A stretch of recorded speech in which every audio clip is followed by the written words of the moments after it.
اعوذ باللہ من الشیطان الرجیم بسم اللہ الرحمن الرحیم۔ محترم ناظرین کرام، سلام علیکم ورحمۃ اللہ وبرکاتہ۔ امام زمانہ علیہ الصلوۃ والسلام کے سلسلے میں ایک اہم سوال یہ ہوا ہے کہ آخر امام زمانہ کے ظہور کے وقت کو معین کیوں نہیں کیا گیا؟ سوال بہت اہم ہے۔ میں اس سلسلے میں عرض کروں کہ وقت ظہور امام زمانہ اسرار الہی میں سے ایک سر ہے، اور اس کا ظاہر نہ ہونا مصالح الہی میں سے ایک مصلحت ہے۔ ائمہ معصومین نے خود رسول اسلام صلی اللہ علیہ وآلہ وسلم نے ظہور کے وقت کو معین نہیں کیا۔ اس سلسلے میں دو اہم روایتیں آپ حضرات کے سامنے پیش کرنا چاہتا ہوں۔ پہلی روایت امام رضا علیہ الصلوۃ والسلام سے منقول ہے۔ آپ کے زمانے میں ایک مشہور شاعر تھے جن کا نام تھا دیبل خزائی۔ جناب دیبل اپنے زمانے کے بہت ہی مشہور و معروف شاعر تھے، محب اہل بیت تھے۔ ایک مرتبہ آپ امام رضا علیہ الصلوۃ والسلام کی خدمت میں آتے ہیں اور ایک مفصل قصیدہ آپ کی خدمت میں پیش کرتے ہیں، اور قصیدہ پیش کرنے کے بعد دیبل خزائی امام ہشتم سے سوال یہ کرتے ہیں، مولا منجی عالم بشریت کا ظہور کب ہوگا؟ منجی یعنی نجات دینے والا شخص، یعنی وہ شخص جو عالم بشریت کو ظلم و استبداد سے بچائے گا، اس کا ظہور کب ہوگا؟ امام نے فرمایا، دیبل خزائی سنو، میں نے اپنے والد ماجد سے سنا، اور انہوں نے اپنے والد ماجد سے، اور انہوں نے اپنے آبا سے، اور انہوں نے امیر المومنین حضرت علی علیہ الصلوۃ والسلام سے نقل کیا کہ ایک مرتبہ حضرت علی علیہ الصلوۃ والسلام نے رسول اسلام سے سوال کیا، یا رسول اللہ، قائم آل محمد جو آپ کی نسل سے ہیں ان کا ظہور کب ہوگا؟ تو رسول اسلام نے فرمایا، یا علی، قائم آل محمد کے ظہور کی مثال قیامت جیسی ہے۔ جس طریقے سے قیامت کا علم صرف خدا کے پاس ہے، اسی طریقے سے قائم آل محمد کب ظہور کریں گے اس کا وقت بھی جز خدا کے کوئی نہیں جانتا۔ دوسری روایت کشاف الحقائق امام جعفر صادق علیہ الصلوۃ والسلام سے منقول ہے۔ آپ کے ایک محترم صحابی ہیں مفضل ابن عمر۔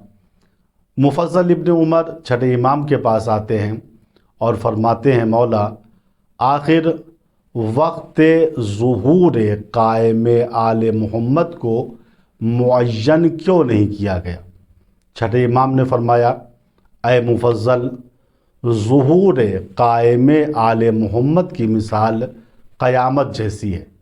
جس طریقے سے قیامت کب آئے گی اس کا علم کسی کے پاس نہیں ہے، اسی طریقے سے ظہور قائم آل محمد کب ہوگا، کس زمانے میں ہوگا، کس سن میں ہوگا، اس کا علم بھی کسی کے پاس نہیں ہے۔ اس کو جز خدا کے کوئی اور نہیں جانتا ہے۔ پھر چھٹے امام نے سورہ اعراف کی اس آیہ کریمہ کو پڑھا جس میں اس طریقے سے سوال کیا گیا کہ یسألونک عن الساعۃ ایان مرساہا، اے رسول، یہ لوگ آپ سے قیامت کے بارے میں سوال کر رہے ہیں کہ ایان مرساہا، قیامت کب آئے گی؟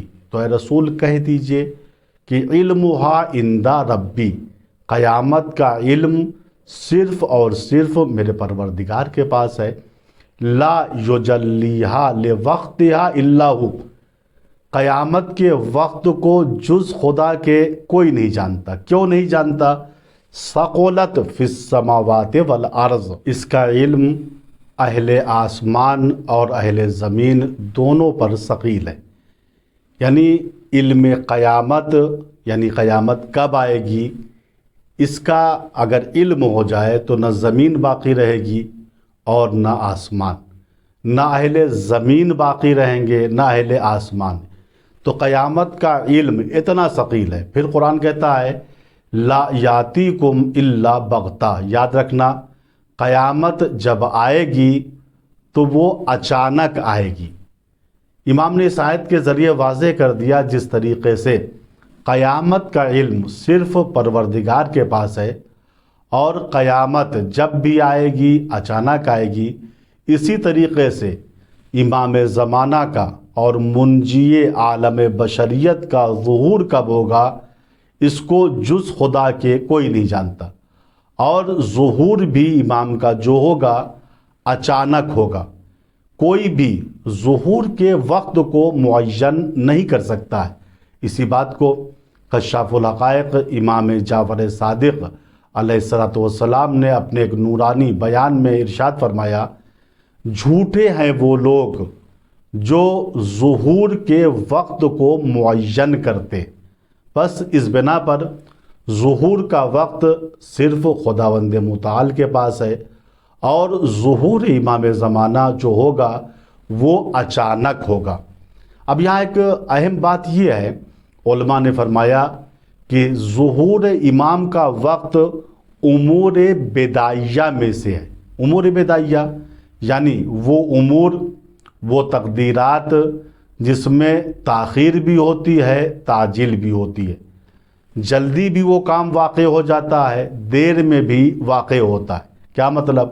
اگر مومنین متحد ہو کر خدا کی بارگاہ میں ظہور امام کے لیے دعا کریں تو ظہور میں تعجیل ہو جائے گی، جلدی ہو جائے گی۔ لیکن اگر خلوص دل سے متحد ہو کر دعا نہ کریں تو ظہور میں تاخیر ہو جائے گی۔ تو یہاں سے یہ بات ثابت ہو گئی کہ ظہور کا وقت صرف خدا جانتا ہے، اور یہ اسرار الہی میں سے ایک سر ہے، اور ظہور کا وقت مصالح الہی میں سے ایک مصلحت ہے کہ لوگ اس وقت کو نہ جانیں، تاکہ تہ دل سے ظہور امام زمانہ کے لیے دعا کریں۔ چونکہ جب امام زمانہ ظہور فرمائیں گے تو چاروں طرف نور ہی نور ہوگا، برکت ہی برکت ہوگی۔ اسی کو قرآن نے کہا وَأَشْرَقَتِ الْأَرْضُ بِنُورِ رَبِّهَا، زمین اپنے رب کے نور سے منور ہو جائے گی۔ چہار جانب اس کائنات میں نور ہی نور ہوگا، کہیں نور علم ہوگا، کہیں نور حلم ہوگا، کہیں نور فصاحت ہوگا، کہیں نور بلاغت ہوگا، کہیں نور قرآن ہوگا، کہیں نور سنت ہوگا۔